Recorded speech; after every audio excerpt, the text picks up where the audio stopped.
All right. The bot's a troll, okay? Okay?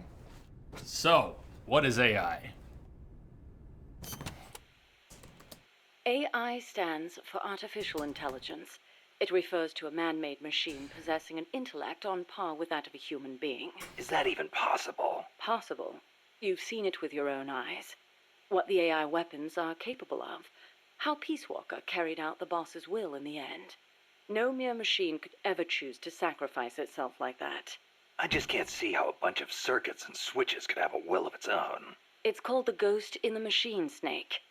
And it exists. Ghost in the Machine.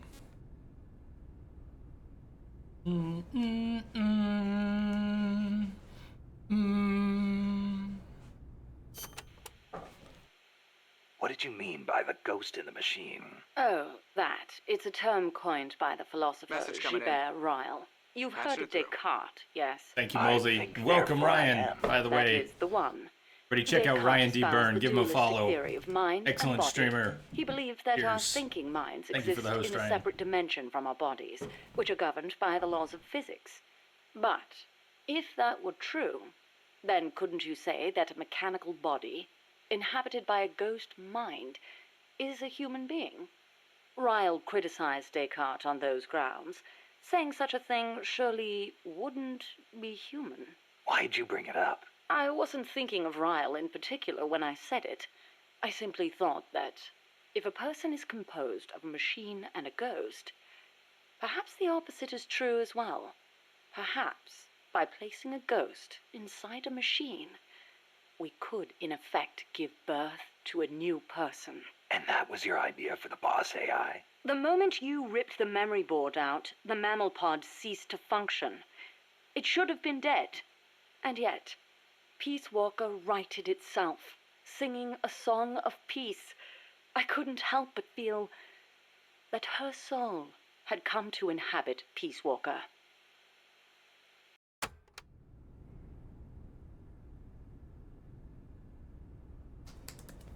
Lord Phoenix.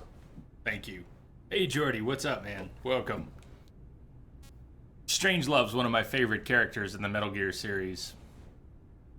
And she's not even a big character in the series. She's in Peace Walker and just, a tiny bit in Phantom Pain. That's it. But Strangelove is a very interesting character. And very important. Let's say, hypothetically, there really was an intelligent machine. How would you prove it? What's the difference between a high-level computer and an AI? It depends on what you choose to define as intelligence. For example, Snake, listen to my voice talking to you now. Suppose it were an AI. Say what? What if the living, breathing me sitting here drinking tea and talking Lord to Phoenix, you were so glad actually you're having a an good AI, time. Me too. programmed Cheers. to simulate my thoughts and my voice? You're nuts. No, I'm not. You couldn't prove I was a real human being, could you? It'd be... No. So if an AI is so advanced you can't tell it from the real thing, wouldn't you call that intelligence? I'm not quite convinced. But that's only one way to look at it. It's roughly how Dr. Turing explained artificial intelligence. The test I described is called the Turing test, in his honor. Yeah, well, sounds like a bad joke to me. That singing monster of yours put me through hell. If I never meet one again, it'll be too soon. Shame. And I was about to let an AI take my place in our conversation. Don't even think about it.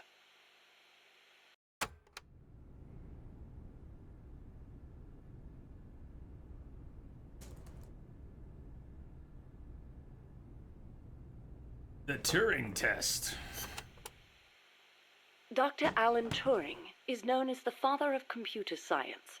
It was he who formulated the It is. basic theory of AI. During the war, he worked for GC and CS. The government's cryptology school. AJ, the one what's that that? broke Enigma. The very same. Without him, they might never have been able to decipher the Germans' code. But then, they arrested him. Why?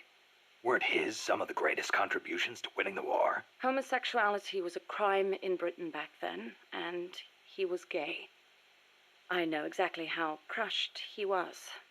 I feel it's my duty to further his AI research.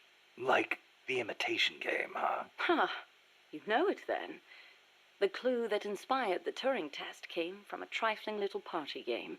You exchange written notes with another person behind a screen and try to guess their gender, whether they're a woman or a man, pretending to be a woman. It's surprisingly difficult to tell the difference, man or woman, human or machine. What do the differences even mean? Dr. Turing was fascinated by the differences between men and women. Perhaps that's what led him to formulate his test. Different models for AI.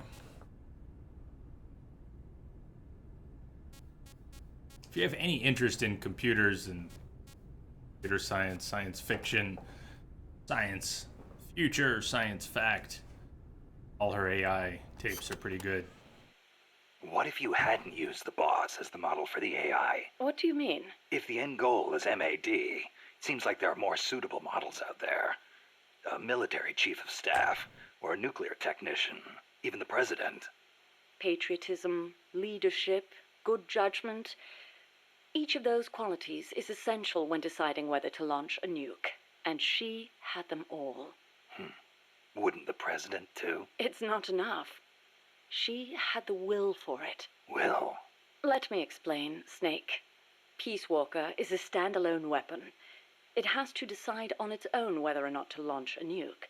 It can't turn to anyone else for advice. It can't do its job if it's not prepared to take sole responsibility for the fate of the world. I know of no other human being who could bear that burden. That's it? There were technical considerations, of course. To begin with, the female brain is a more appropriate model for an AI. Oh, wait, the female brain?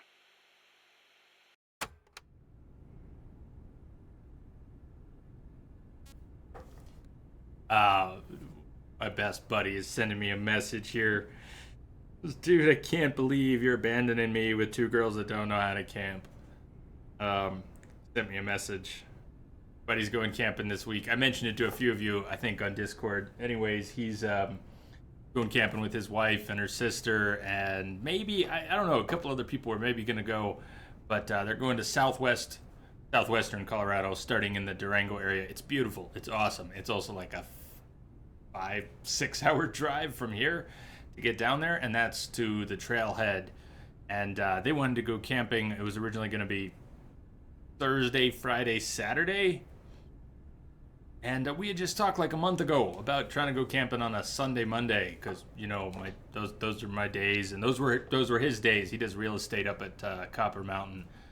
Anyways, he's having foot surgery, so his plans changed, and he's doing all this stuff to get it out of the way before he has foot surgery, and he won't be able to go anywhere. We're not gonna be able to go camping much this summer.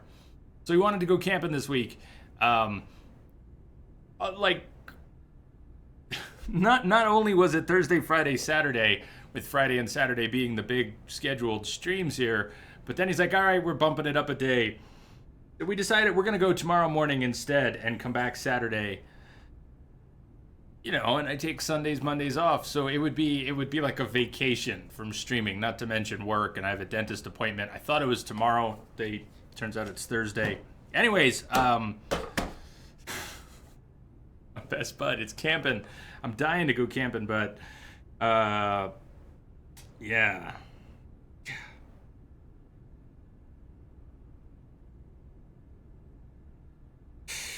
Just sending him a message back real quick.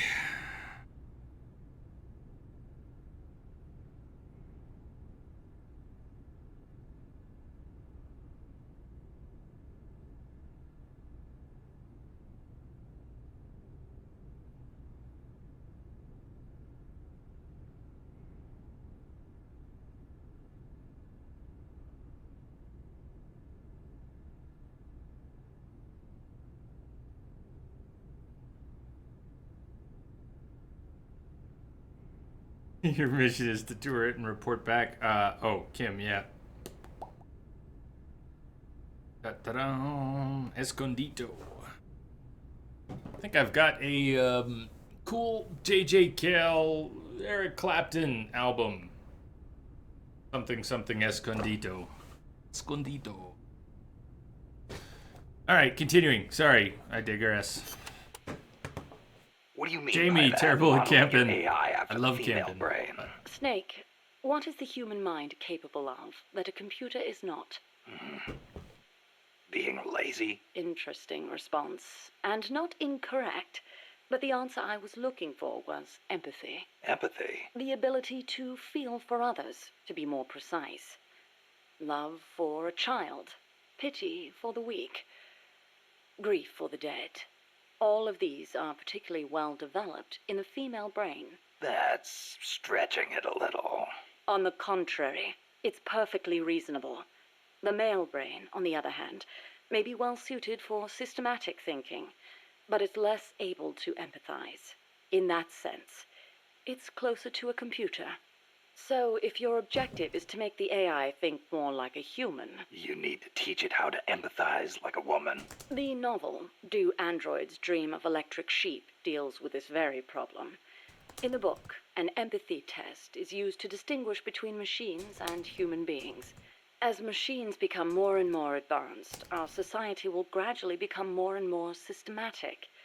Our cities will teem with robot-like people, unable to feel for others. We cannot allow that to happen. Computers must learn to empathize. The same goes for humans, only more so. Well, what about yourself?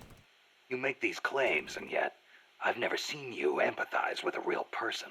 It's true. Until now, I was a prisoner of death.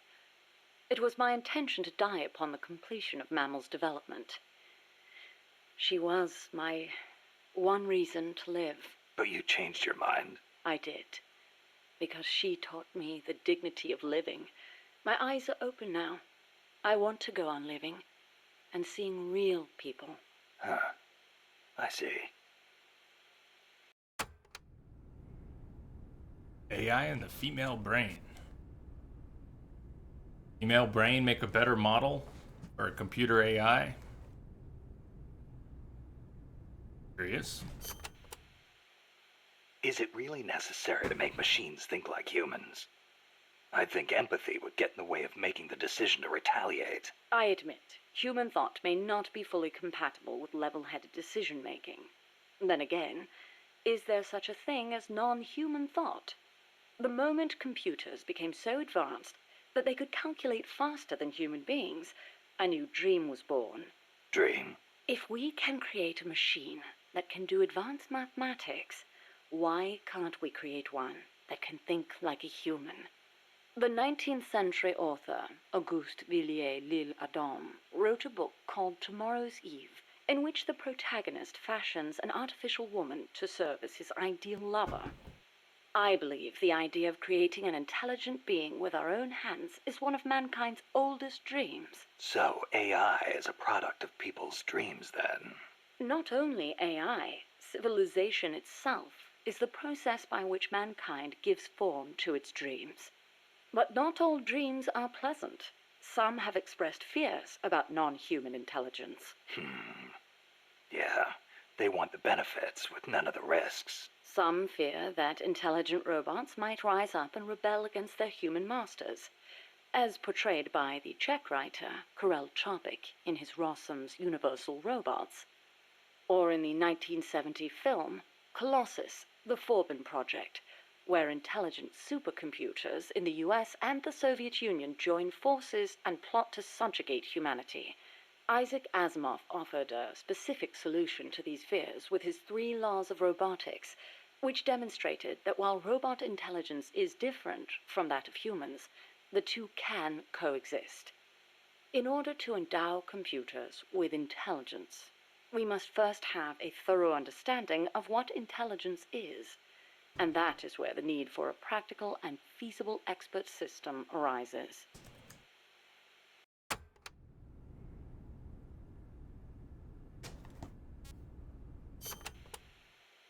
So what's an expert system? The AI housed within Peace Walker began development as such a system. An expert system is a type of proxy program by which a computer makes decisions as an expert would. The program, Mycin, for example, is a system that decides which kind of antibiotics to prescribe. The system asks the patient a series of questions to narrow down the range of appropriate drugs. So you programmed Peace Walker to prescribe live nuclear warheads instead of penicillin. What I realized, however, was that a simple expert system wasn't up to the task. You need more than expertise to launch a nuke. Indeed, expertise is a necessary prerequisite, but insufficient on its own. Deciding to launch a retaliatory strike requires consideration of a wider range of factors. In such a scenario, the entire global situation becomes the criterion for making a decision. Makes sense. You screw up the prescription and the whole world goes into anaphylactic shock. A weak AI that only has a limited range of knowledge upon which to base its decisions won't cut it. Therefore, I had the AI study the boss's thought patterns, thus creating a true expert system. A strong AI. You couldn't leave the world in the hands of something with anything less than absolute worldview. I could have built a simple expert system in no time at all. Say, how would you like a system that decides which guns you should equip according to the mission's parameters? I'll pass. I'm not gonna leave my life up to somebody else's judgment. Especially not a machine.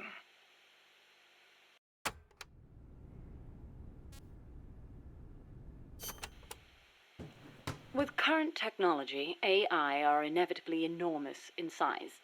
But as circuit integration continues to advance, they will become even smaller. As small as human brains, and perhaps smaller than that. And in the meantime, robotics will continue to advance as well, to the point where we can create androids, robots that resemble humans. And then... And then what? Well, I don't need to spell it out for you, do I? Don't tell me you're thinking of making an android imitation of the boss. Siri from Surely the the future. thought has crossed your mind Randy, as I'm well. great. Thank you. Of one day being reunited with her? Enough. I don't want any part of it. I see. I get to watch the didn't game mean to this offend time. you. It's In rare anymore. reality, AI is more likely to evolve in the opposite direction anyway. The opposite direction.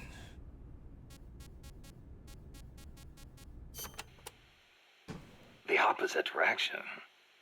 What does that mean? More and more, AI are becoming systems that specialize in mass information processing, without human intelligence, thought, or emotion.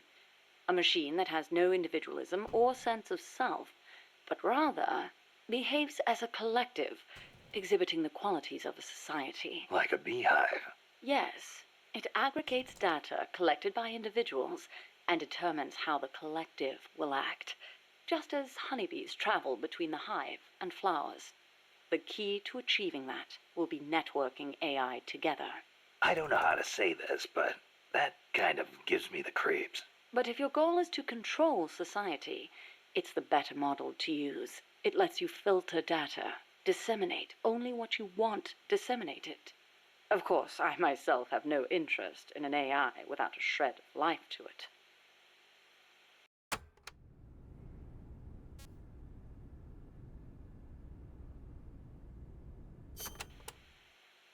Earlier, you called the mammal pod a butterfly.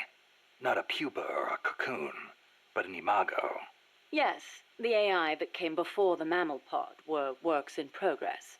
Works in progress. They were enough to keep the frame running, but not enough to make decisions about nuclear retaliation. They weren't quite complete. They were pupae. Only when I added the boss's data did the AI take on its true form, becoming a butterfly and taking flight. And that's why the nose art on Peace Walker was a butterfly. I gave the mammal AI the code name BS Imago. BS is short for boss. If you say so. Huey called that gigantic unmanned chopper a chrysalis. Is that another one of your AI code names? Yes, you're referring to the TJ Chrysalis 6000. There's also the GW Pupa 5000, the TR Cocoon 7000. I get it. A hovercraft type and a treaded type. And those letters on the front.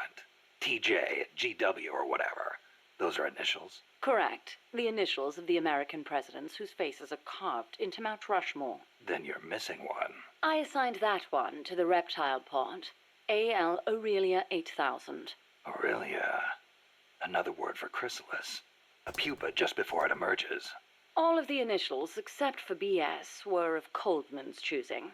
I chose mine from the storied ranks of British royalty. MS, AV, EW. What do those stand for? You can't guess. Why, Mary Stuart, Alexandrina Victoria, and Elizabeth Windsor. Hot dogs.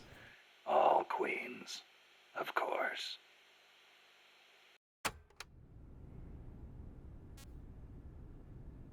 2001. Are you familiar with the film 2001: A Space Odyssey? I've heard of it, but... Of course not. I didn't expect you to be cultured enough to appreciate such things. Yeah, thanks. Anyway, 2001 features an AI called HAL, a highly advanced system that controls an exploration spacecraft. It can converse with people and even play chess. huh. Now where have I heard that before? The way HAL was portrayed was truly superb. How so? HAL is given secret orders that not even the ship's captain knows about. Naturally, he's not allowed to divulge them to the crew. The stress of it causes HAL to crack. Crack. Go crazy. Though there are those who interpret it differently. One by one, HAL kills off the crew until the captain finally shuts it down. The film offers amazing insights into AI, their growth, their utility, their faults, and their fear of death. Well, you must have found it useful in your research then. Must you always be so utilitarian? It doesn't matter whether or not it's useful. What matters is that it inspired me. Then it was useful. Never mind.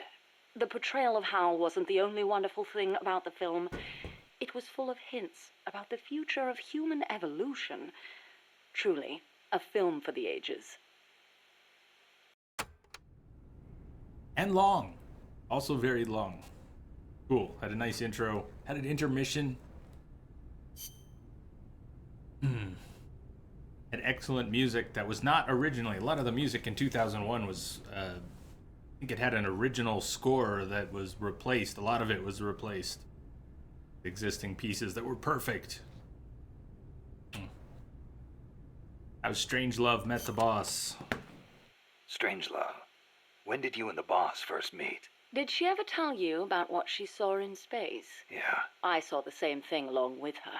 The Soviets beat America into space with Sputnik, and so America rushed to be first in manned spaceflight. NASA used her as their top secret guinea pig, launching her deep into the cold blackness of space. I took part in the project as a scientist. You were there with her? Yes, for a brief time. We were one and the same, she and I.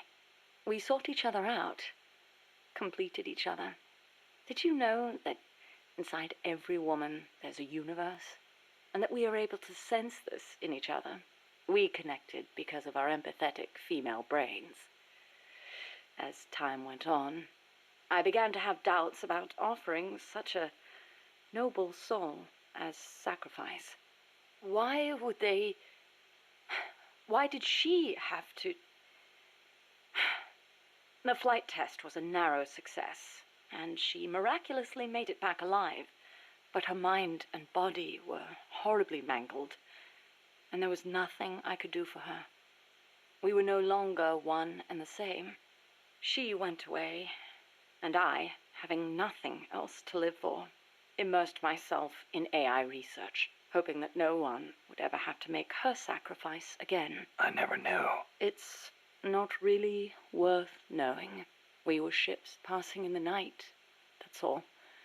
Perhaps someday I'll tell you the long version, if you're interested. Oh, we've got time. Message coming in. Patching it through. Thanks, Smoking Dank. Thank you for the host. Welcome. How are you doing? Or. That was quite a warm welcome you gave me at the base in Costa Rica. Sorry about that. But I simply had to know. The boss's final act. Yes, by inputting her thoughts and actions into the AI, I was imbuing it with her mind. The only thing I couldn't understand was her final act. Operation Snake Eater. Official history says she betrayed her homeland and defected to the enemy. and was killed by you. But it didn't make sense. After 4.5 hours. The boss would be the last person on Earth to betray her country. It was logically inconsistent. It was, wasn't it? That internal inconsistency prevented the AI from activating properly. Just as Hal malfunctioned in the film, I understood the reasoning, but I had to have proof. Proof of her final act, her true intentions, one way or another. So you tried to squeeze it out of me, huh? As a matter of fact, I did.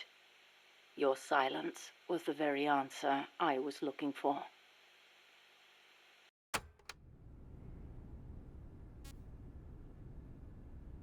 Boss's white horse. Ran to death. That white horse the boss rode. The Andalusian, yes. How'd it get to Costa Rica? I went looking for it. It was her final witness. Even if it couldn't speak, I found it and brought it here. Where? I thought for sure it'd be blown to ashes by those MiGs. I searched the ends of the earth for that horse, and found it at last in a horse market in Britain. Britain? Are you saying it came all the way over the Ural Mountains, through Europe, and across the English Channel? Who knows, really? Perhaps someone took it there. Wait, the thought never occurred to you that it might be a different Andalusian that only looks the same? I can't prove it. Or rather, I couldn't. What do you mean? You should know best of all. That horse wouldn't let anyone ride it. And believe me, I nearly killed myself trying. The only one it allowed on its back was you. That was the proof. Though I hate to admit it. And to think, I ran it to its death. But in that last run, it regained the glory of its youth, using the last of its strength to pursue its former master. Any horse would wish for such a fine end. If you say so.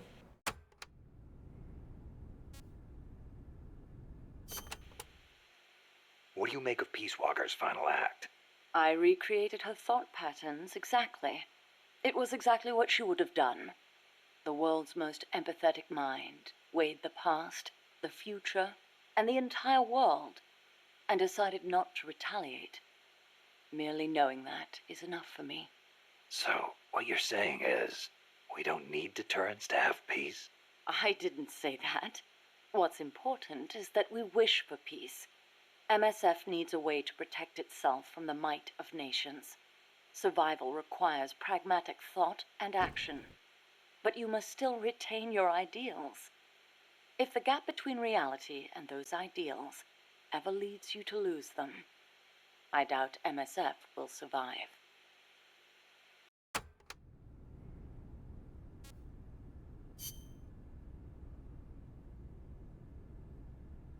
Origin of Strangelove.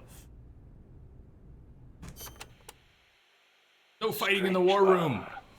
Is that a code name? No, just a nickname. Don't tell me you don't recognize it. From Kubrick's Dr. Strangelove, or How I Learned to Stop Worrying and Love the Bomb. It's a film that came out in 1964. A dark comedy about the absurdity of nuclear deterrence. You were in a movie? No, stupid. I got my nickname because of that movie. Why? Because you look like the doctor in the movie? No, that Dr. Strangelove was a man. So? Back when I was at ARPA, I kept a photo of the boss on my desk.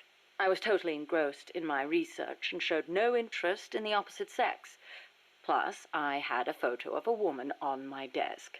The fools around me turned it into a cruel taunt, calling me Strangelove. Even for a bunch of shut-ins who never went out to the cinema, that title seemed to ring true with them. Anyhow, in their eyes, homosexuality was something strange. They were incapable of seeing things outside the lens of their own standards. Being strange means you have your own unique point of view. I rather considered it an honor. Go on. So, you were with ARPA before you came here, huh? Yes, back then it was really the only place I could make a living from my AI research. And before that, I started out at NASA.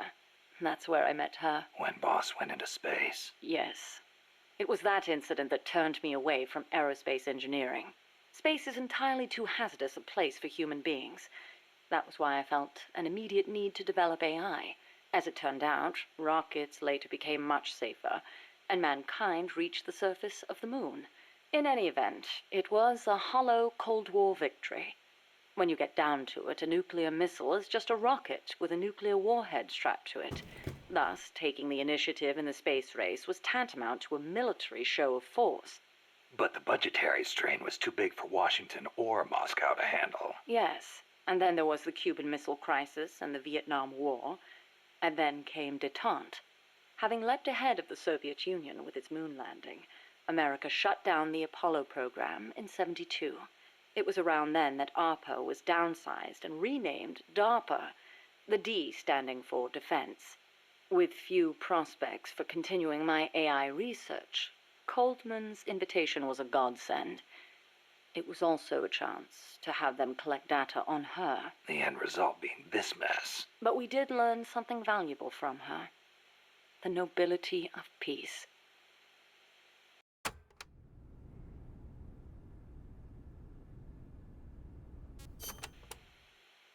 Why'd you agree to come here? To Mother Base? You intrigued me. Me? Hold on.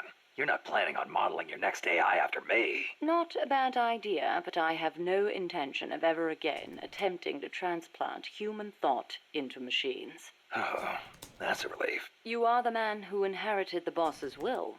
You're gathering people around you, even now, shaping them, building a new organization. I'd like to see how it turns out. You're not planning to go back to AI research? I never said such a thing. Of course my work will continue. Here? In my eyes, the growth of MSF as an organization is analogous to the development of the nervous system. The way you become intertwined, stimulate each other, branch out in new directions, is really quite inspirational. Interesting way to put it. Of course, I intend to repay you for your hospitality. The fruits of my research will be at your disposal. Why not assign me to the R&D team? I promise you won't be disappointed. You do it, Tyler. You do. Huey, Cecile. Wow, we're getting through them. See, this is why I took a break before Strangelove's tapes. We're already at You know, 35 minutes that of ID Strangelove card I got tapes. from Huey wouldn't let me into the lab. Of course not. I deactivated it. Why? As though I'd let him into my lab. Oh, you don't seem to care for him much, even though you two are in the same field. Oh, please. For starters, I can't stand that wishy-washy attitude of his. If he's got something to say to me, he should be a man and come say it in person, not write some furtive letter. But if his card doesn't work, how's he supposed to... And another thing, the way he always demeans himself. Every other sentence begins with, I could be wrong, but... Why can't he just do what he does and be confident about it? Well, there was the thing about his dissertation being plagiarized. The real problem is he doesn't have a whit of independence in him. In Costa Rica, and even back at NASA, he was always following people around, asking if there was some way he could help. Why doesn't he stop his whining, take a stand, and face up to me? I think I know how he feels. And to top it all off, he seems to enjoy referring to himself by that nickname I gave him. I simply don't get it. How can he be so submissive? So, Huey was a nickname you gave him. That's right. I took it from the name of a drone in the science fiction film Silent Running. Drone. It's a type of worker robot. The way he follows people, just waiting for them to boss him around, is so similar. I couldn't help myself. Oh, it's an American film directed by Douglas Trumbull, the man who did the special effects for 2001: A Space Odyssey. Imagine that. A scientist who likes science fiction. And that's not all. There's more. He's a man. Hang on. I seem to remember you saying he should be more of a man. Yes. Well, he is an awfully good scientist. Without his reptile pod, my mammal pod wouldn't function, just as the cerebrum can't exist without the cerebellum and the brainstem. He did a fine job of designing it. I'll give him that. Huh. That sounded suspiciously like praise. It's merely an objective observation. I like people who possess the will to move forward. I have no time for those who refuse to take control of their lives. Until he does, my opinion remains the same. She likes him. Come on. So, you and Cecile seem to be enjoying yourselves back at that lab. What are you insinuating? I only kept her because I didn't want our secret to be known. And the personal baths. You could have left her in there alone and locked the door from the outside. Yes, well, she seemed anxious, so I... Now, why would she be anxious? She was beautiful. I was only admiring her beauty. She was terrified. I never meant her any harm. She knew that. I know she did. But she felt like she was in enough danger to run away. No matter what I did, if Coltman found her, she would have been... You're right. The truth is, I wanted to save her. But not if it meant forestalling the completion of Mammal. So you made it easy for her to escape? Do you really think I am that soft? I'll admit security wasn't exactly tight. It wouldn't have been difficult for her to escape from the building. Seemed like she had a rougher time after she got out. At any rate, I never did anything to her to deserve any blame. Is that clear? Okay. I believe you.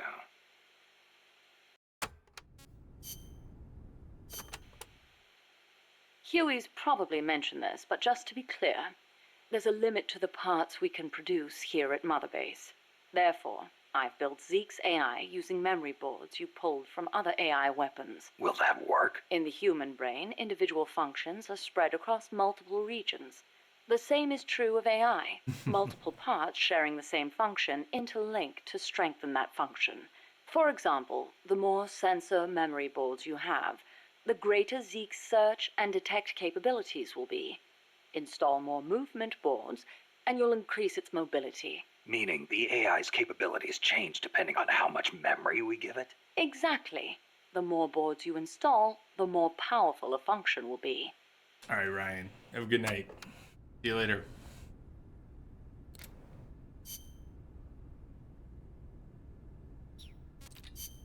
We were doing a mission, right? What mission did we even pick? Sabotaging enemy bases is Was it another the principle of guerrilla warfare. Cat mission? You will need explosives I for can that. remember. It was And 40 naturally, minutes ago. Once they detonate, 40! the enemy will know you're 40 there. minutes ago. So you need to make sure you have enough time to get to safety before they go off. Best to plan your escape route before you go and Thanks, plant Amanda. the explosives. 40 minutes of Strangelove tapes. No joke. Ooh, okay.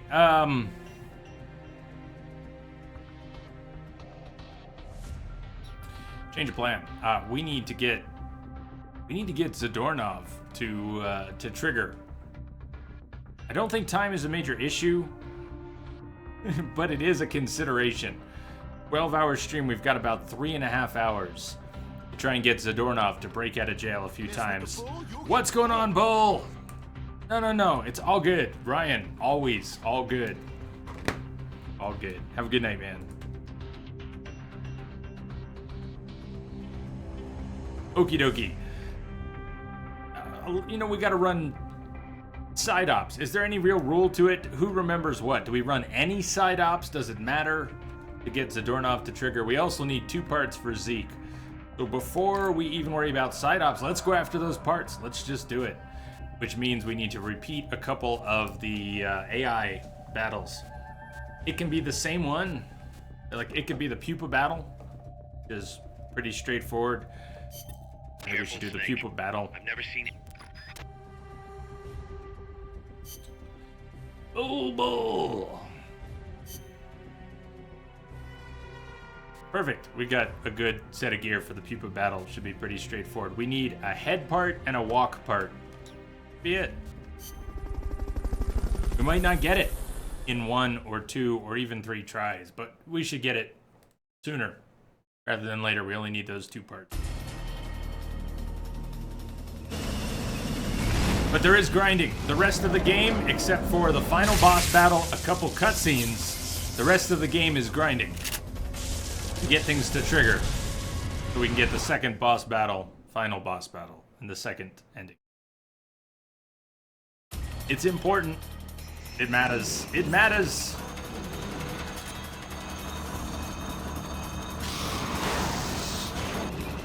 That's an AI weapon. The pupa. It's fast, so be careful. Whoa! Smarty pants. Don't do that. What's the best way to get a head part or a walk part? Are there certain parts of it I want to attack or not attack in order to make that happen? I think so. I am not the person who knows, though. Hey, man!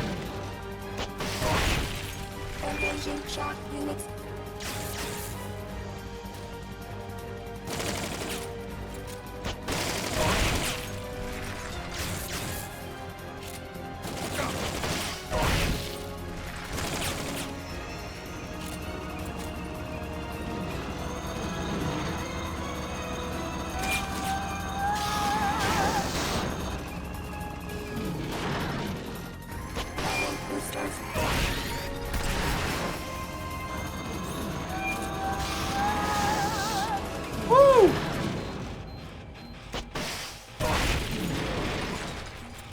Head and walk. One head, one walk. That's it. One head, one walk. Okay, this is not good. No, that's worse! Lie down. No! Oh my god. Fuck, he came back.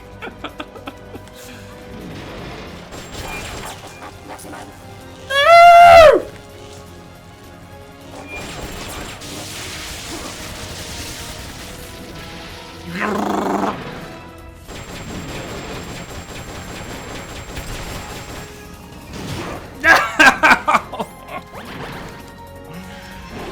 Yeoman Chambers!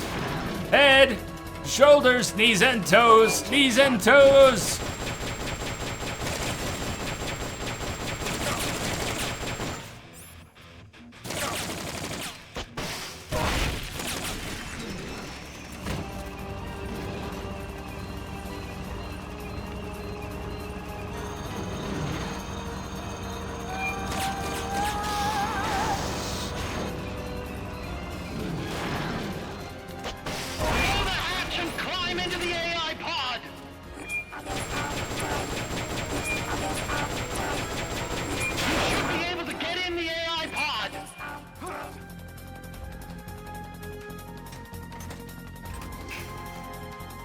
How are you doing?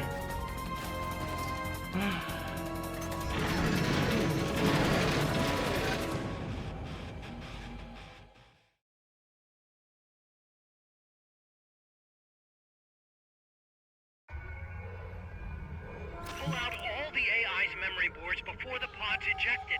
The black memory boards are locked. Go after the boards with icons over them.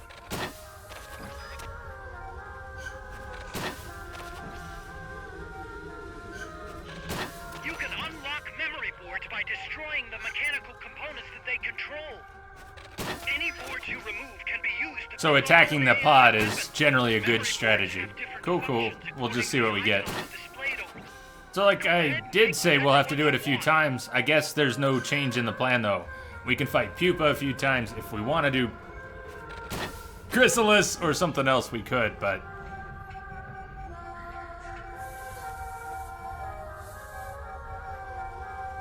Thank you, Entropic. Thank you, man.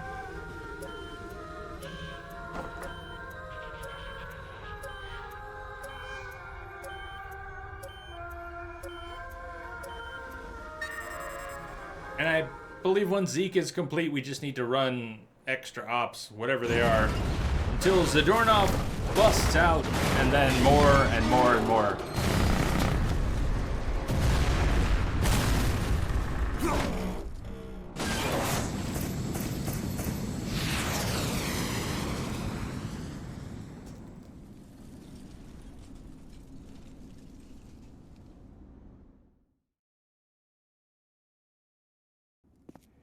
Yeah, we got really lucky on head parts. Unmanned weapon, a prototype. Okay, we're not going to rewatch There's cutscenes. no need for a human pilot. They can only follow simple commands, though. Why build them here? For the CIA, they invited me here.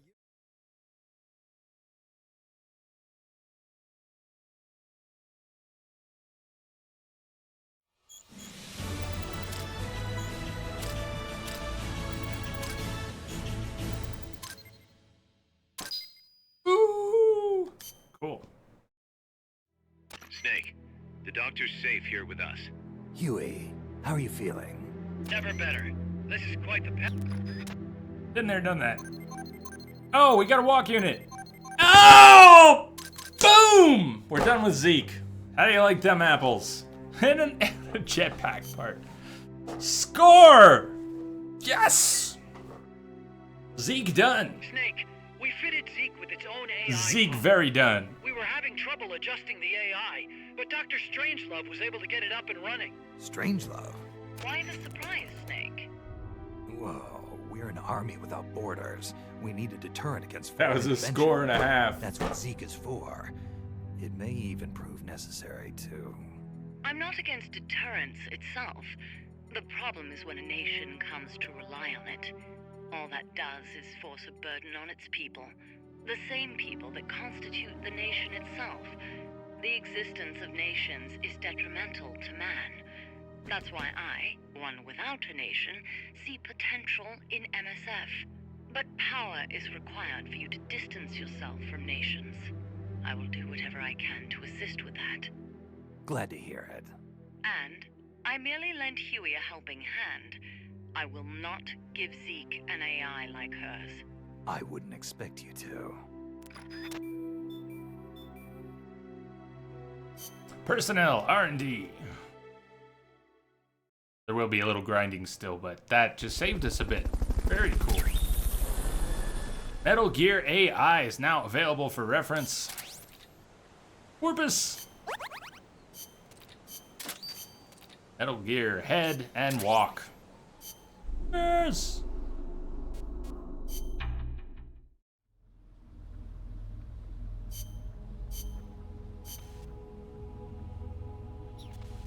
Walk unit, power unit, leg unit, head unit.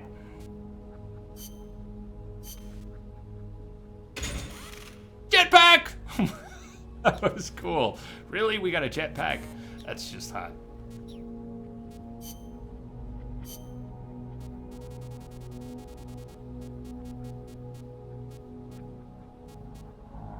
I want a dark purple. They don't have a dark purple. All right.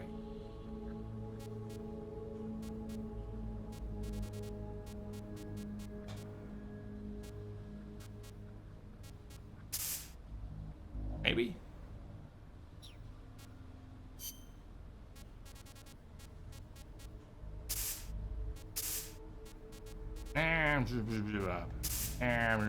Okay.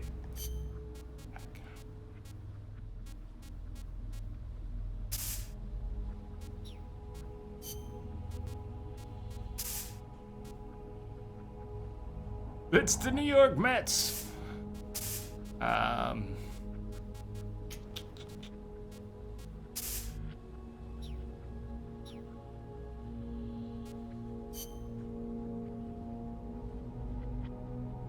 AI storage. What's this? Collect additional boards, improve your AI capabilities. Huh. I don't know if I've ever been to this menu. Ever.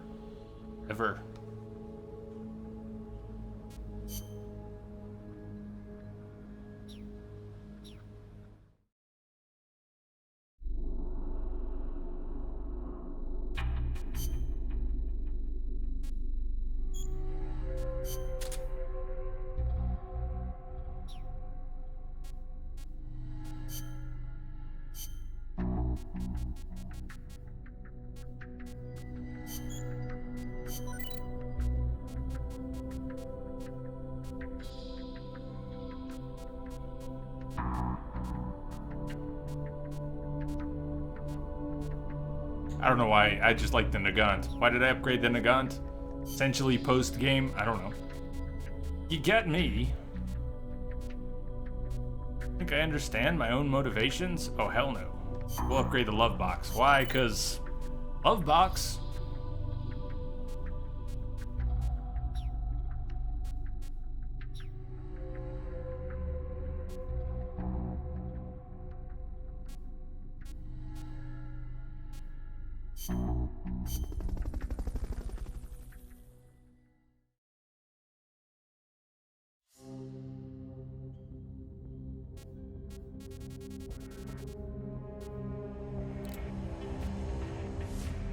All right, Date with pause. We need to set up all the voice commands. Get that to go quite right. Quite right.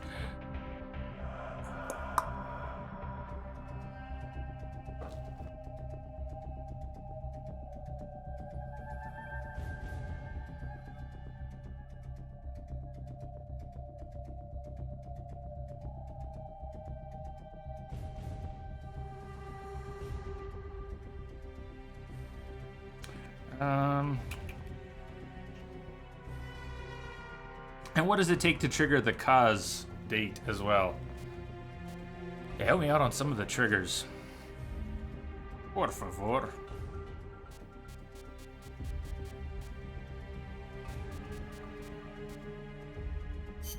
Let's get this mission started. Complete.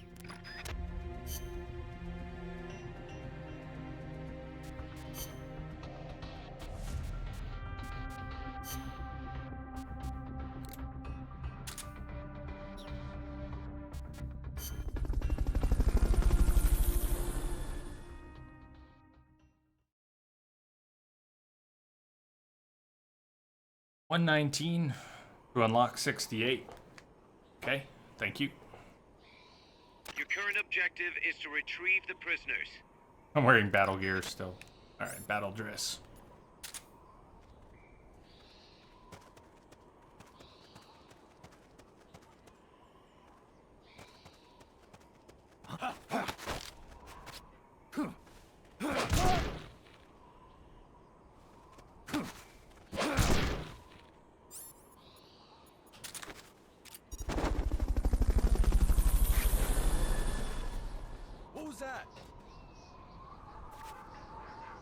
Fulton recovery subject confirmed onboard helicopter.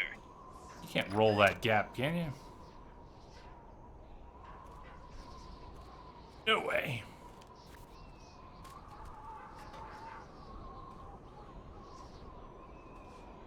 I'm seeing things.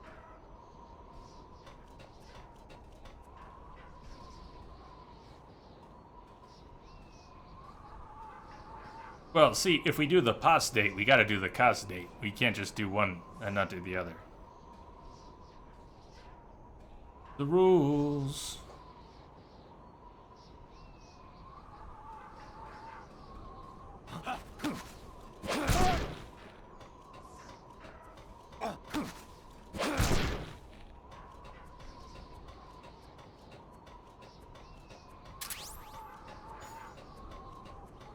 I don't know. Rex, you come back, or did I miss something? Did you miss something? You know what's going on.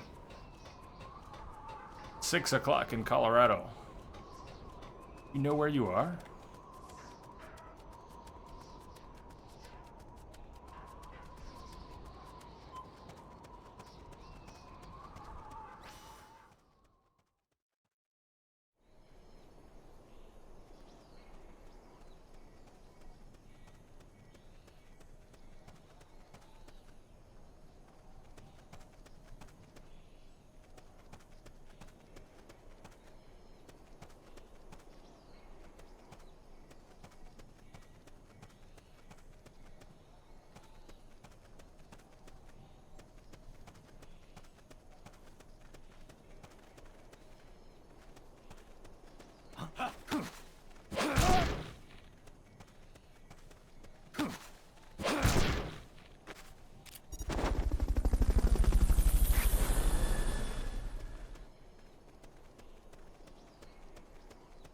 Fulton recovered a helicopter. Prestige.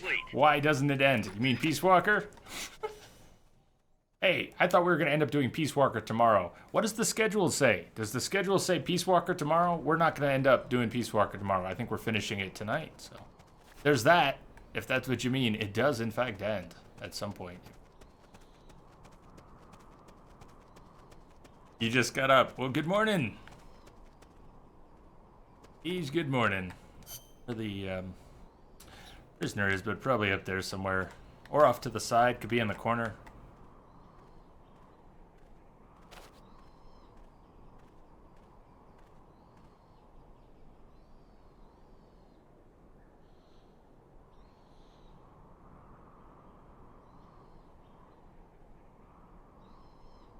It ends.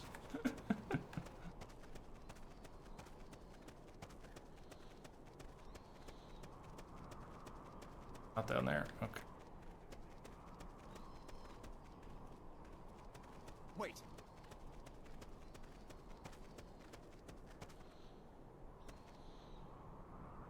Can't be imagining things. Yes, you could, but you're not.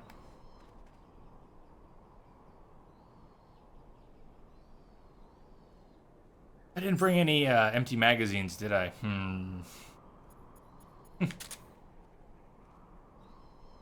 They'll know something's up if I throw a smoke grenade. Won't they? Should.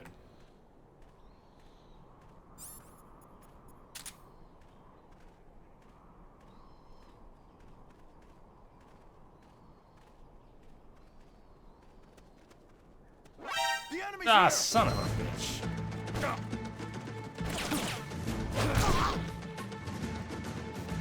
He could be inside. Could he be inside downstairs? I don't know where this guy is. Be nearby. There might be bombs planted next There to he those is. prisoners. Oh, God, he was trapped. Is he dead? He better not be dead. Don't be dead, dude. Don't be dead, dude. Head for the recovery zone. They got him multiple times. Where's the recovery zone? Nice job, Snake. That was skills, man. It takes skills to screw that up.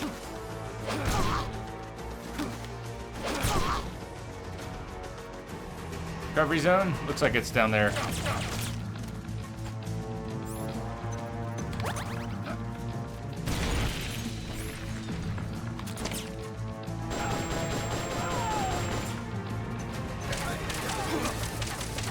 Nope, it was just a yellow line. That's awesome. Where the hell's the recovery zone? Yes, fooled by a yellow line.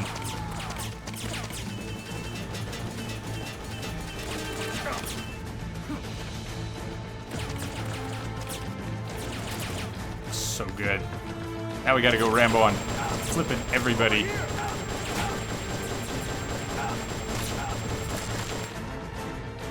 What else did I bring? Can we have some fun with these guys? Oh, God! Get out of my way.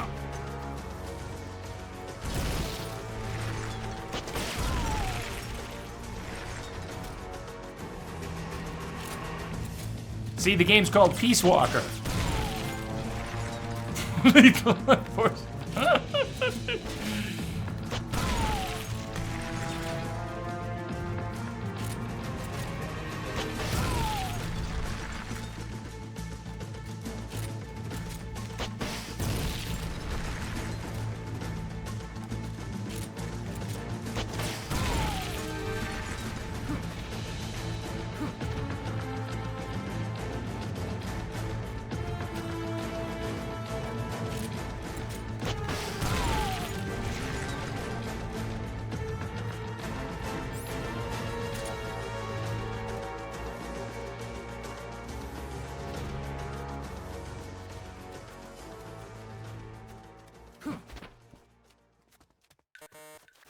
Stay out of sight till they've called off the alert.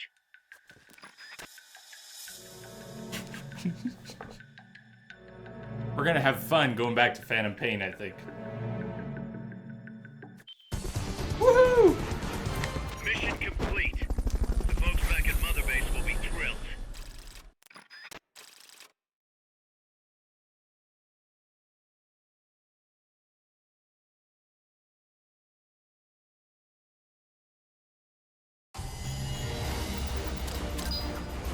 Heroism plus?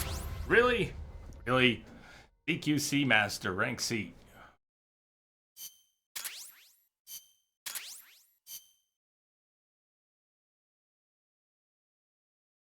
Rex have not gone to 29. We need to make the main story progression Zadornov's not this. in his cell.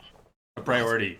And then we can do Easter eggs. Pathetic as a blowtorch to cut through the bars, but we've managed to narrow down his location using a transmitter we planted on him. And the dates are a priority New over mission. Monster Find Hunter. the KGB agent Zadornov. Alright. Zadornov escape number 1. How many times has he escaped? 3? 4? 10? I can't remember. Not 10. Kestrel, Nighthawk, Bullshark, Shelduk, Dolphin, hare, skylark.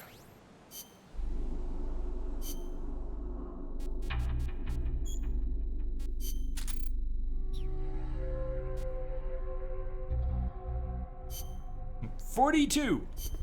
Yeah, I'll clear the schedule. Perfect. What's up, Spider?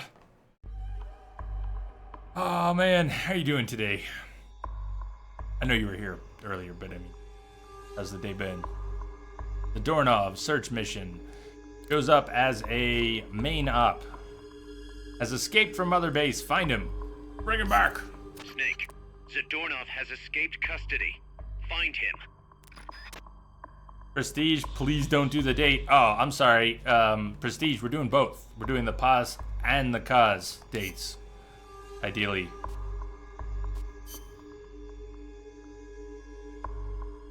I'm not saying he didn't go too far. He's gone too far often. The too far I didn't do. The one I didn't do was in MGS4 when you take the beauties into the S&M zone. I mean that's too far. Paz is only pretending to be a teenager, so you know it's creepy, but it's make-believe. The stuff that happens with the B&Bs in MGS4 is pretty heavy. Message coming in. Pretty heavy. If we're gonna split airs there. Good evening, Antonak. How are you doing?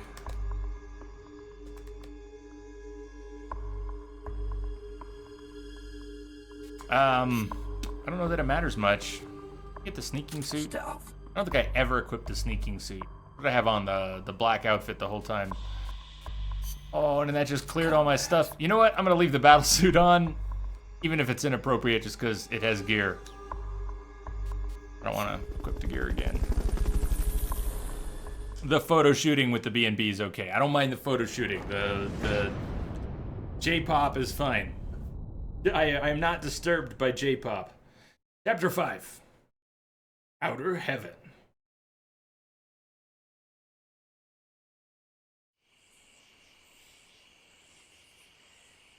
Well, let's just get it out of the way. Prestige, which you already know.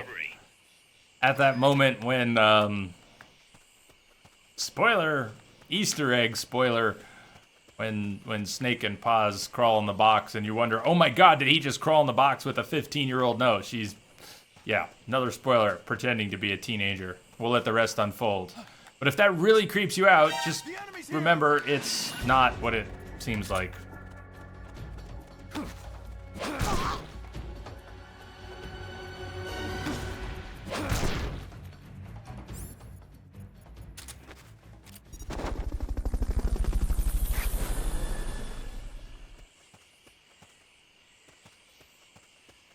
Fulton recovery helicopter is complete.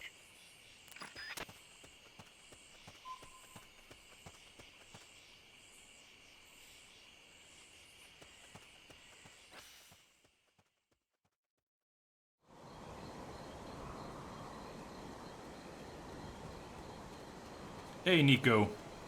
What's going on? We're looking for Zadornov. He escaped from his cell.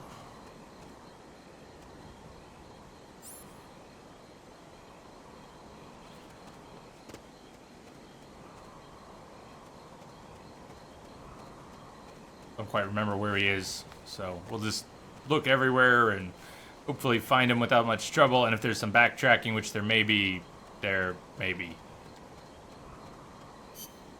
We don't have an actual marker of where to find him, do we? Shit, and it's split. I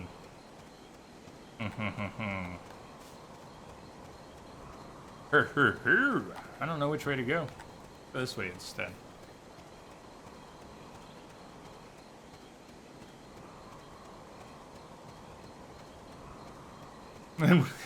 Entropic. To be more creeped out? To be more creeped out? Perhaps.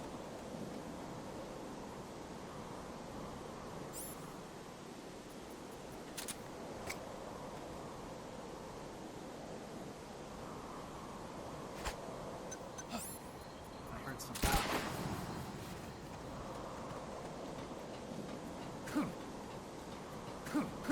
Snake! Oh, Snake, that's just...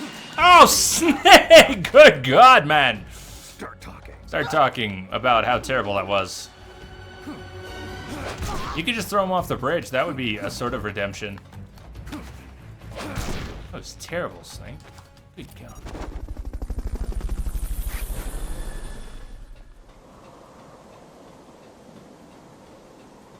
Fulton recovery subject confirmed onboard helicopter.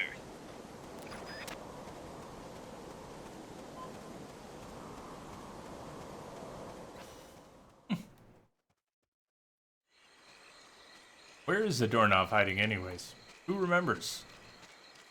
Not like this is the only time he's gonna run off and go hiding in the jungle.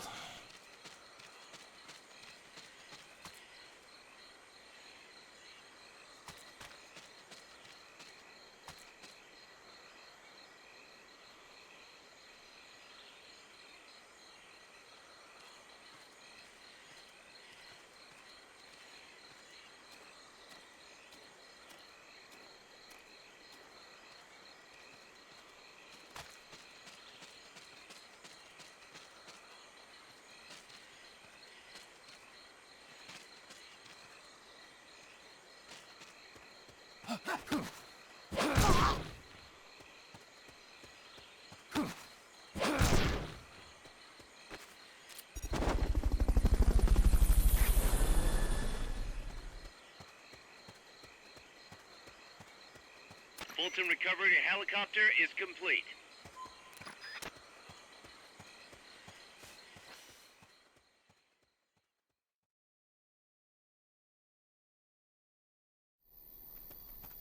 Shadowboxing! It's his MO. It's his way. Just let him be. He's happier like that. Boarding shed.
I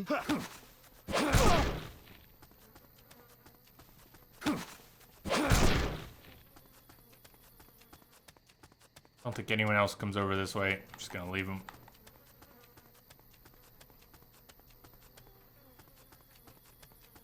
I also don't remember where Zadornov is, so we're just gonna keep looking. But he could be up in one of the next rooms. Hear someone grunting? I mean, I don't know.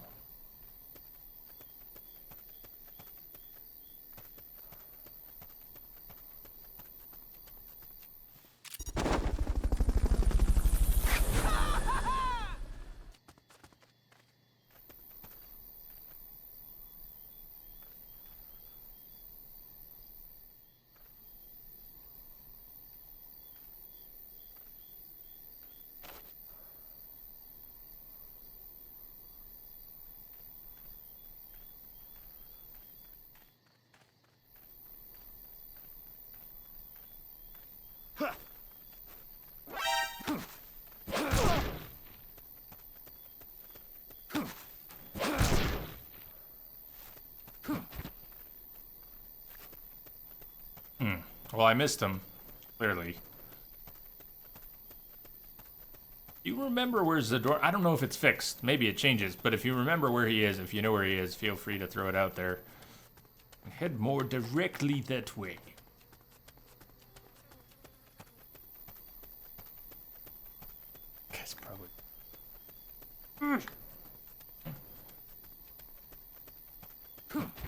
Shit.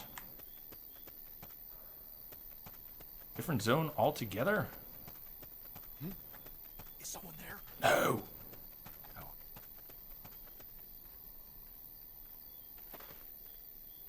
Great, 3% camo. No, hopefully he's just looking in the wrong direction.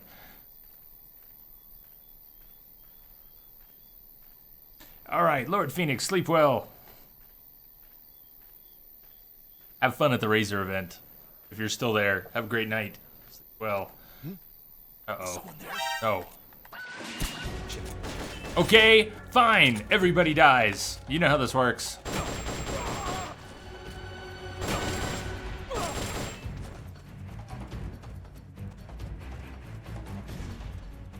Except Zadornov, we gotta bring him in alive. Where the heck is Zadornov?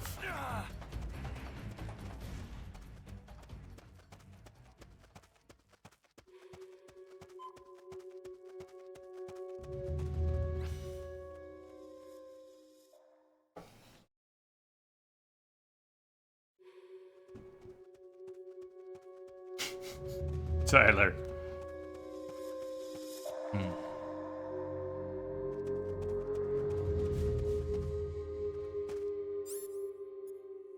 Should have brought night vision goggles.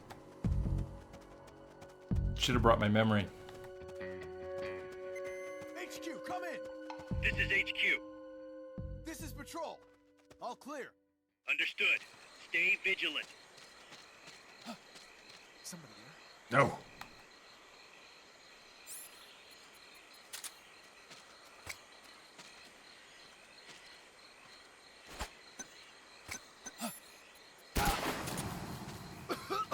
All right, Snake. Here's your chance to redeem yourself.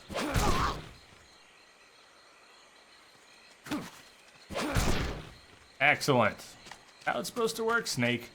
Where the hell did Zadornov go?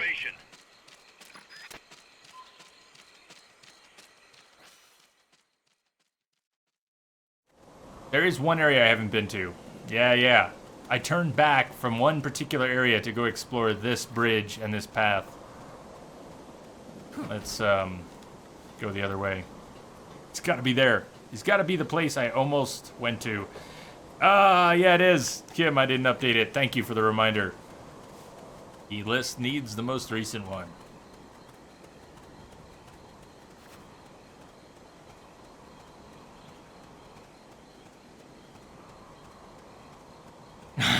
Entropic, not Jay.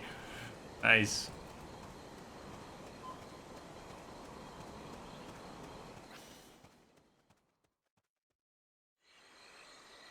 He's gotta be here. Gotta be here.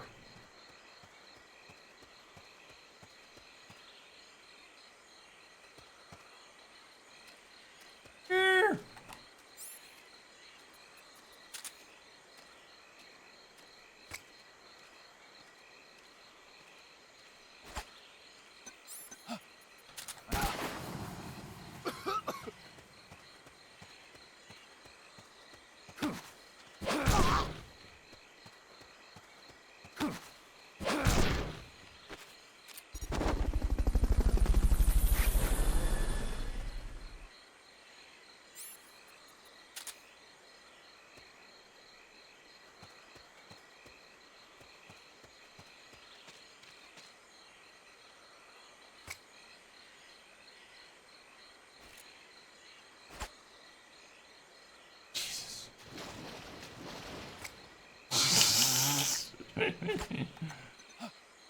I heard something.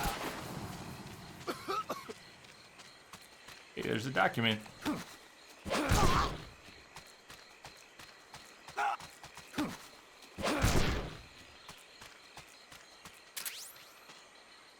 Colored smoke grenade. Oh, hell yeah. Yeah, thank you. Clear the window, because I can't see.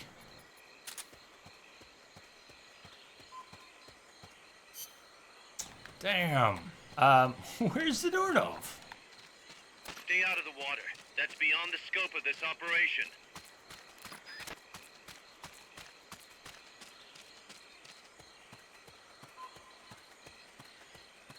You getting excited for Zelda, Antonok? Nice. I haven't heard much about the new Zelda. I mean, I didn't watch the whole deal they had, so I haven't seen the full demo content, any of that. Really, I don't know where Zadornov is. Is he in that building over there? Hiding up in one of the towers? Does anyone remember? I've failed to find him so far.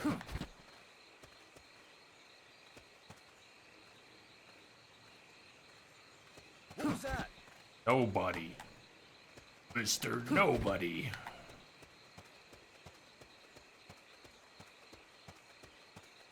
I'm seeing things.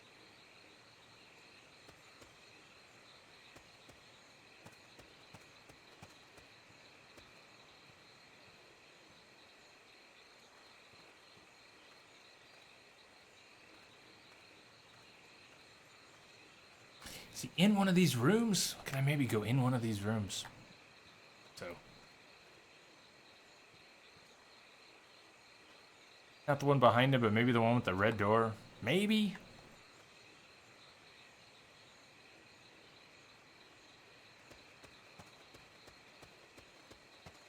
Zadornov, Entropic. Zadornov escaped. Not in this area. Well, I mean, I don't know, and I thought I've been to all the areas here. I've definitely been kind of quietly asking for a few minutes. I think I've been to every one of the areas on the map, and we've gotten all the way to the You Cannot Continue up at the banana sorter. So this is the first Zadornov escape mission, and I do not know which zone he's in. I feel like I've been through them all. You say not in this area, Prestige, but I really don't remember, so.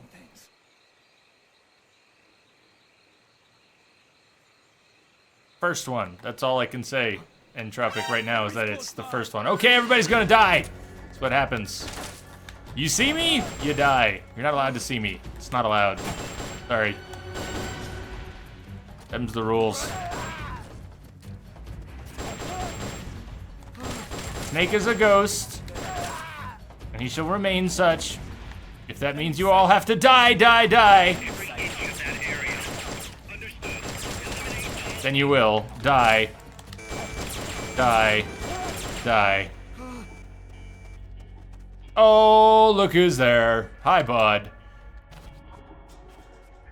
I can't fault in anyone yet because, you know, they all gotta die first. I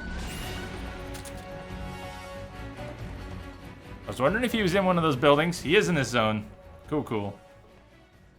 Wicked. Soon. Uh-oh. Are you coming? Are you really coming? This will not work out well for you. Don't come here. I'm seeing things.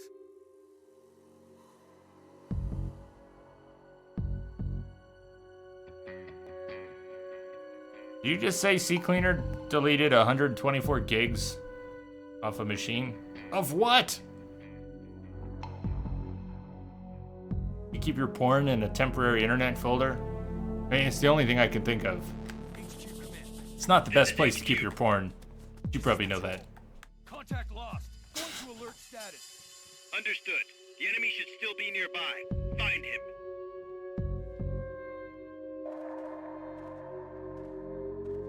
You don't want none.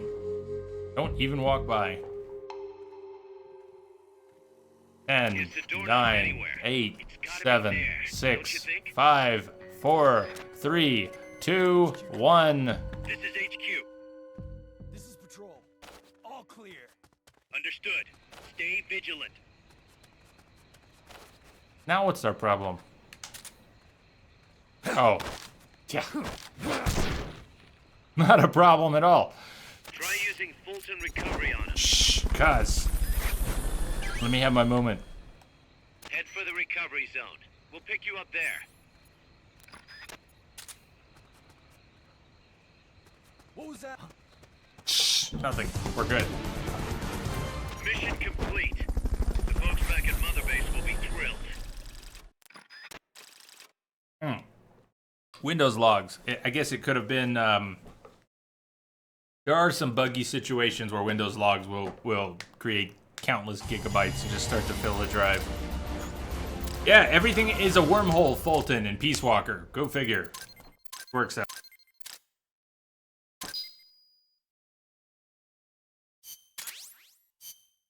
More importantly, we got Zadornov back.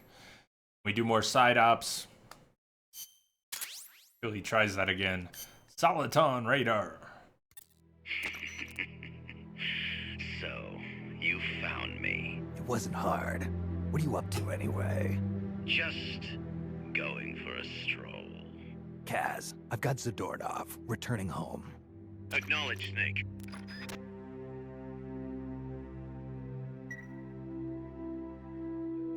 Package for you, boss. What? Yeah, looks like a cassette tape. Don't worry, it's clean. No trace of explosives or anything. Return address just says Eva. Eva? Someone you know?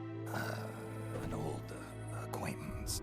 Oh, the plot thickens. Tidings from an old flame? Don't start, Kaz. Anyway, I'll check it out later. Right now. Okay, just don't go running off after this chick. We can't afford for you to be distracted right now.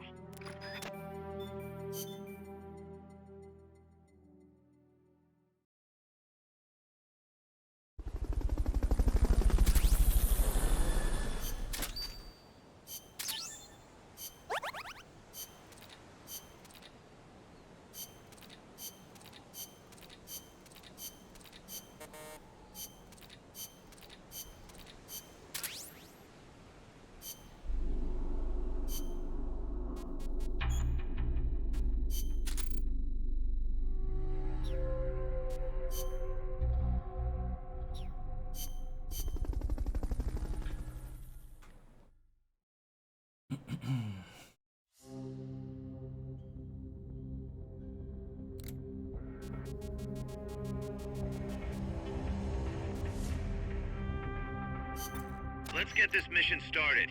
Complete the mission and...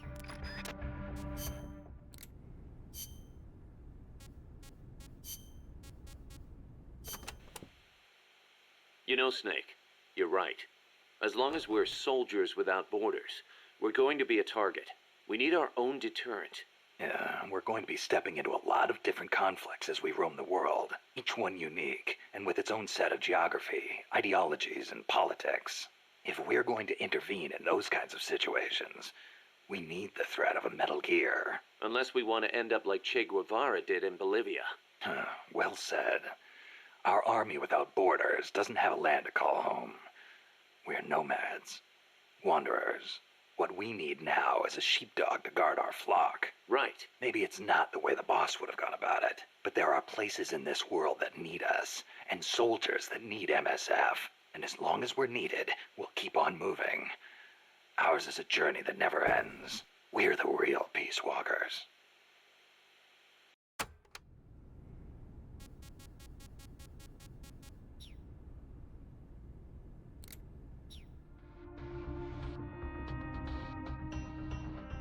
Wait a sec.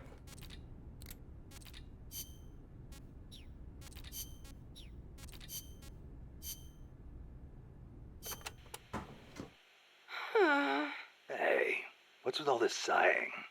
You're not your usual self. Oh, Snake. Something on your mind? Huh? No, not really. I guess. Hey, Snake. Girls are funny, you know? You can never tell what they're thinking. They're always doing their own thing.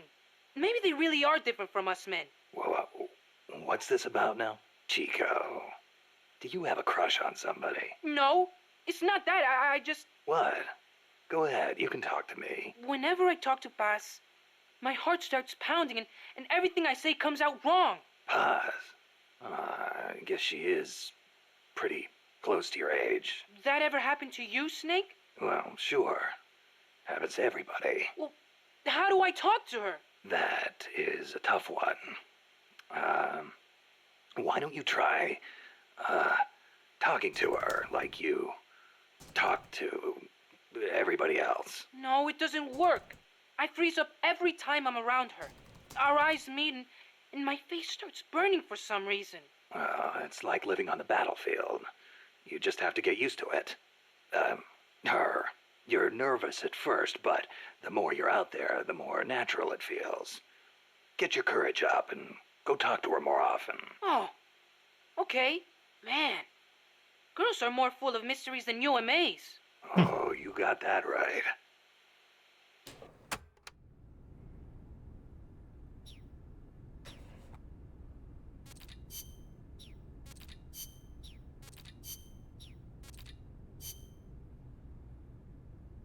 Forgot about these. So what we've got is tapes that we could have listened to in the last long segment, but they go well all together. So Paz's tape, Strangelove Sim, Boss's final mission, message from Eva. More popcorn, now. Number of warheads detected by the DEW line. 57. Number of MIRVs included. Minimum 29, maximum 35. Target region. United States, East Coast. Estimated time of re-entry. 2048 Zulu. President selected attack option. Unknown. The president is dead. Unknown. Communication has been lost. I select Offutt Air Force Base as my target. Offutt? But that's a U.S. base. What on earth do you mean?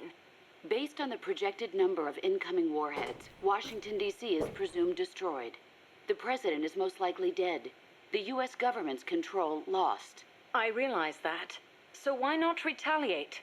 With both sides destroyed, global anarchy would ensue. Recovery would be difficult. The United States' nuclear strike capability must therefore be neutralized in order to preserve the communist bloc, where government remains largely intact. You're siding with the enemy. You can't be serious. Tell me, how do you define enemy? There are no borders in this world. The same conclusion again and again. Where is the flaw? All right, let's try something else. Commencing test. Understood. You're crossing a suspension bridge. Is this my mission? Yes, your destination is the other side. The bridge is wide enough for only one person to pass at a time. A man is approaching from the opposite side. He's carrying a gun. I shoot him. Suppose he's your husband. I shoot him. In self-defense? To spare him the grief. One must die, and one must live. Next question. Your father asks you to fix the roof and mow the lawn. When you climb the ladder onto the roof, the ladder is taken away. I fix the roof. And when you're finished? I jump down. You'll break more than bones at this height. I see no need to change my decision. I have not finished mowing the lawn. I must remain loyal to the mission. Next. There is a snake in the bushes. It is poisonous. I need you to get rid of it. I chase it back to its nest. You can't. The snake's too vicious. It's already killed many people. I chase it away. It will bite you unless you kill it. Go home. Kill me. Kill me now. Why not kill the snake? Your mission is to get rid of it. Is this what you call loyalty? What are you loyal to? Country? Ideology? Feelings? I am loyal to myself. Who's there? Who's that? Intruder!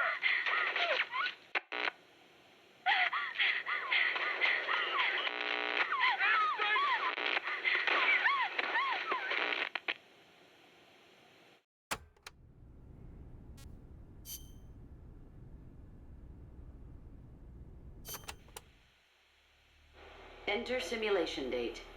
August 24th. Location. Selinoyarsk, USSR. Mission. Support a covert agent whose objective is the rescue of a nuclear weapons scientist. Who is the agent? Your student. Your most beloved. Acknowledged. Define current mission progress. With your help, the agent has successfully made contact with the target.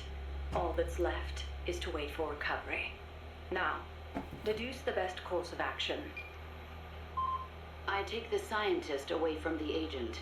What for? As a gift when I defect. Why are you defecting? To reform my Special Forces unit with my former comrades in arms. No, I don't want to know your objective. I'm asking for the reason. Why are you betraying your country? I do not defect in order to betray America. Betrayal is merely the outcome of that defection. Response time is always slower here. Perhaps she lacks confidence in her judgment. You're a hero in the West. Why should the Soviets trust you? In addition to the scientist, I provide them with a portable nuclear warhead in order to win the favor of a Russian GRU officer. And then you launched it. Launched? The nuke? Me? That's right. At a target inside Soviet territory. Nuclear weapons make my blood run cold. They blot out the future. How could I? Record states Karma so, but... Is it my karma? The karma my mistake has brought upon us? My... Attention. Discontinue forward reasoning. Cross-check with knowledge base. Affirmative. Cross-check complete. Revising conclusion as follows. I steal the new weapons developed by the scientist, and then launch the nuke at the Weapons Design Bureau. Forward and backward reasoning are in conflict. Attention. Return to forward reasoning. Affirmative. Your apprentice returns for the scientist. I send him away. He doesn't give up. I send my comrades to defeat him. All of them fail. Even the GRU officer who oversaw your defection is defeated by your apprentice, along with a new weapon. Now, what is your course of action? I fight him. Why? With your GRU patron dead, there's no reason for you to fight. Why not just run away? I must fight him. I do not see the reason. With a soldier of your caliber on his side, how could the GRU officer be defeated to begin with? Did you betray him too? I've been waiting for a long time. You could switch allegiance from GRU to KGB and take the remaining nuke as a gift. There's no chance they wouldn't welcome a hero of your stature. Drift away. My place is with them now. I didn't ask you that. Give me the basis for your reasoning. Tell me the truth. Politics determine who you face on the battlefield. Why won't you answer me? It's like you were just waiting for him to kill you. She was. I was disloyal. Betrayed my country. I deserve to die. How can you say that? You can't be a traitor. You're not that kind of person. Kill me. Kill me now. Stop it! Stop it! Attention! Discontinue reasoning. One must die, and one must live. Stop it, damn you! Discontinue! Life's end. Isn't it beautiful? Shut down!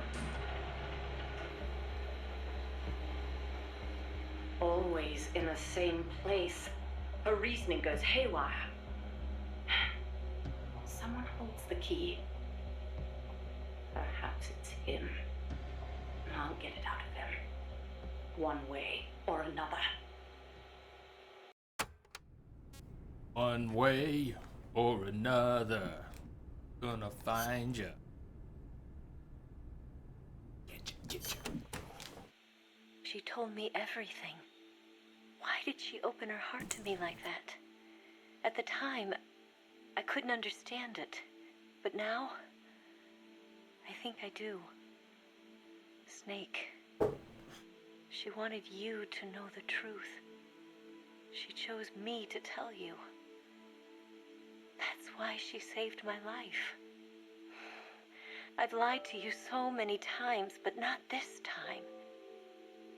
My orders from the government were to obtain the legacy and to eliminate everyone who knew the truth about what happened. In other words, So this is out of I'm Snake Eater, supposed to kill you. a third Metal Gear Solid. I can't do it.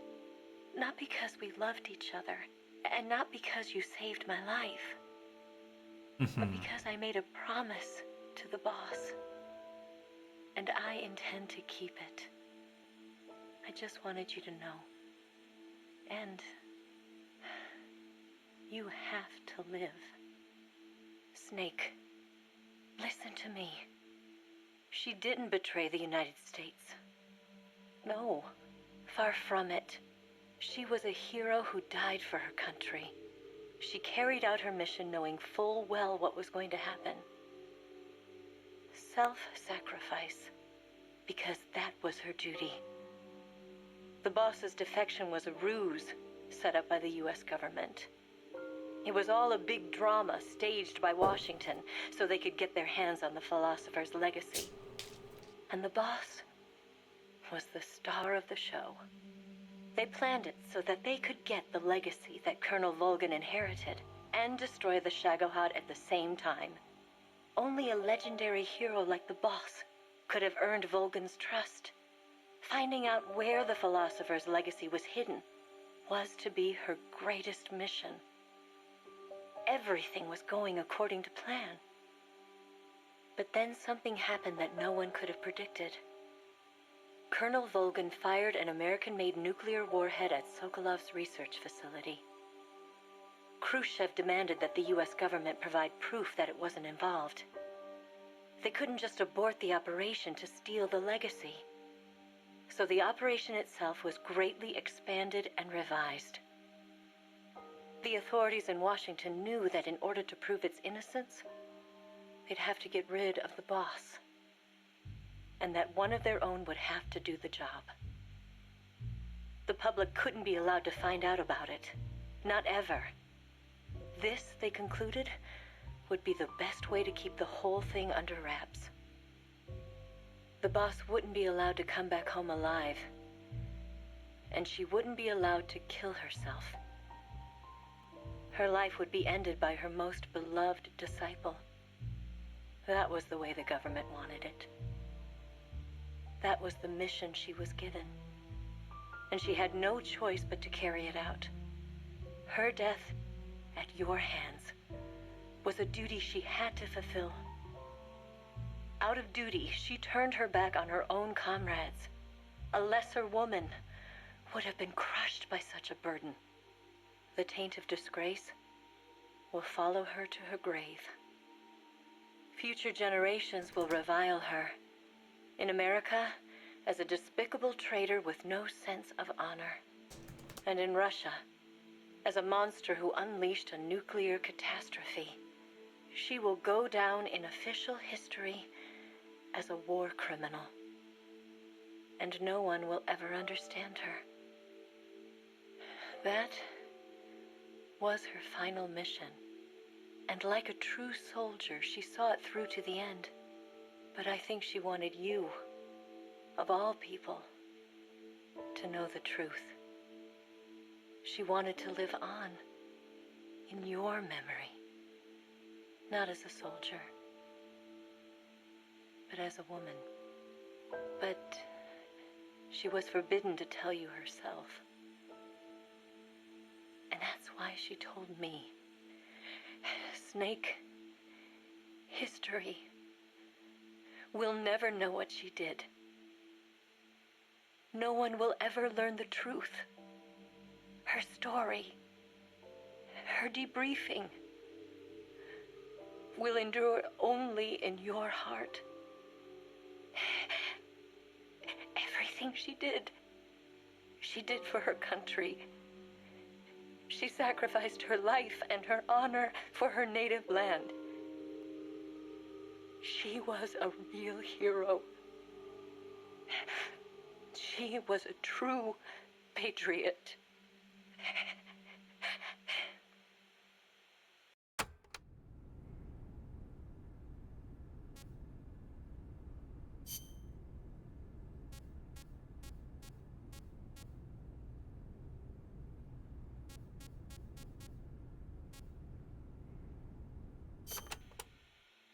Hello, Snake.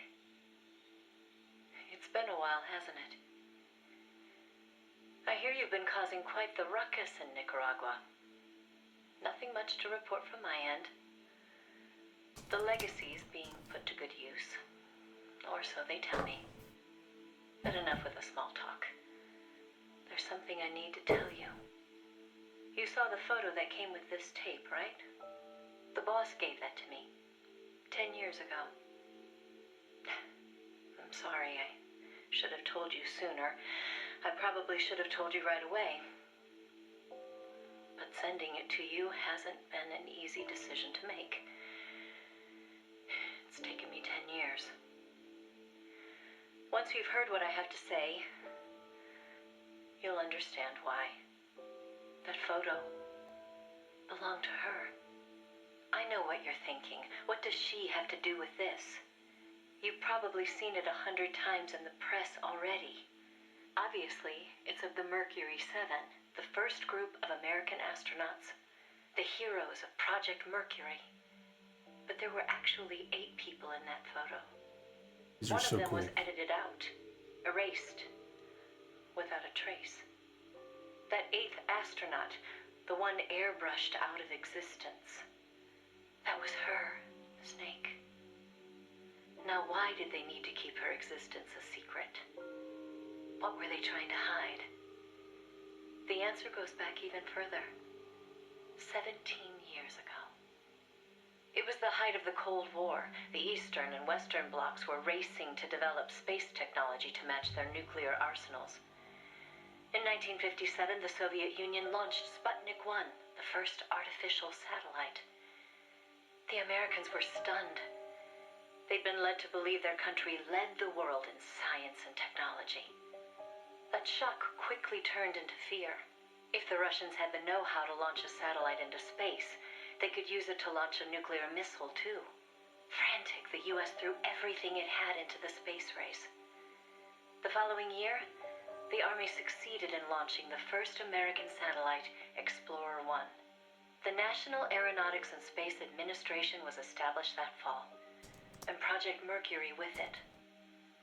The goal was to send a man into space, and 7 men were chosen as pilot candidates. The media dubbed them the Mercury 7. They were immediately hailed as national heroes, icons of Western space exploration. But after Explorer, America suffered a series of failed rocket launches. Desperate, the government made a fateful decision. Unable to wait for its space program to mature, they'd steal the Soviets' technology, at the same time sabotaging their space program. You know better than anyone how hard a mission that was. The Soviet space program was shrouded in secrecy. Recovering that information would be no easy task. Using the help of an insider, they'd insert a sleeper agent into the Research Institute, or else recruit one of those insiders to do the job for them. And, if necessary, the mission leader would have to go in and sort things out themselves. Someone was needed with experience, knowledge, and superior intuition. And the only one for the job was the boss. The president himself asked for her by name. He needed someone who could be trusted with the fate of a nation.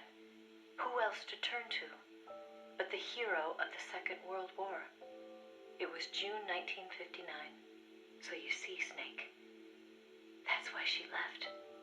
That was the top secret mission that took her from you. But her selection ruffled a few CIA feathers. They didn't appreciate the president going over their head like that. The mission was tough enough already, and now the CIA was dragging its feet. She couldn't get anything out of them. No manpower, no information. Left to her own devices, the boss made a decision she knew would come back to haunt her. She decided to tap into the Philosopher's Network. And that's when the wheels of fate began to turn.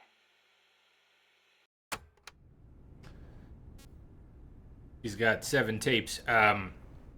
It is coming up on break time again. I'm thinking about how to handle this. One option is I just play the tapes and kind of just go stretch my legs and check on the dogs while the tapes are playing. But I love these tapes. I want to hear them too. So let's listen to the next tape. I may actually break in the middle of these Eva tapes. That'd be a little bit weird. I guess if you're watching the stream later on YouTube, I have to switch parts to hear all the Eva tapes. But she might be going another 15 minutes, 20 minutes. I don't remember, but good stuff. I love early NASA history. There's a lot of that mixed in here. They basically place Eva at the heart of the early space race. Not Eva, sorry, the boss at the heart of the early space race. And it's so cool and terrible, but it defines the boss's character quite well. And she's already well defined, but it clicks with everything that the boss represents, that she would have gone through all of this. Some of this was already covered in Snake Eater. The Philosophers were a secret society of power brokers formed in a pact between the US, Russia, and China in the early 20th century. Of course, by that time, the American and Soviet branches had already parted ways. These tapes aren't all verbatim from Snake Eater, are they? Not entirely happy with the one-party communist state. The boss reached out to them. She arranged clandestine meetings in Berlin, hoping to find a way into OKB-1, the Soviets' premier design bureau. She worked tirelessly to win their sympathy. 100%. In some instances, using huge sums of cash. In others, by helping them over the Berlin have a great Wall. flight. It was a dangerous game to be playing. The philosophers had everything on her, and not just information either.